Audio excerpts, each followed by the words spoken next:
አንድ ባለጸጋ ገበሬ የጀመረበት ቦታ ፀሐይ ስትጠልቅ እስከተመለሰ ድረስ በአንድ ቀን መሄድ የቻለውን መሬት ሁሉ እንደሚሰጠው ተነገረው። ቀደም ብሎ ለመጀመር ገበሬው በሚቀጥለው ቀን ማለዳ ተነሳና እየተጣደፈ ምድሩን ማካለል ጀመረ። ምክንያቱም የቻለውን ያክል ብዙ መሬት ማግኘት ፈልጓልና።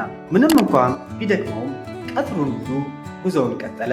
ምክንያቱም ይህ ተጨማሪ ሀብት የሚያስገኝ ይህ በሕይወት አንድ ጊዜ የተገኘ አጋጣሚን ማጣት አልፈለገምና።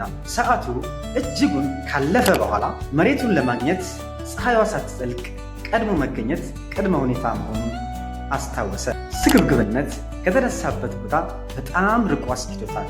ለፀሐይ መጥለቅ ምን ያህል እንደቀረ እያሰበ የመልስ ጉዞውን ቀጠለ። ፀሐይ ለመጥለቅ የበለጠ እየቀረበች በመጣች ቁጥር ሩጫውን አፋጠነ፣ ደከመ። በዛ ላይ ትንፋሹ አጠረው። ከአቅም በላይ ራሱንም አሯሯጠ። የተነሳበት ቦታ ላይ ሲደርስ ተዝለፍልፎ ወደቀና ሞተ። ፀሐይ ከመጥለቋ በፊት መድረሱን ደርሷል። ተቀበረ። እናም የፈለገው መሬት ሁሉ ቁራሽ መሬት ሆኖ ቀረ።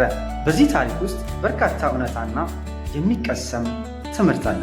ባለጸጋው ገበሬ ይሁን አይሁን ማንኛውም ስግብግብ ሰው መጨረሻው እንደዚህ ነው። ሚላ ነበር። ቸር ተመኘው።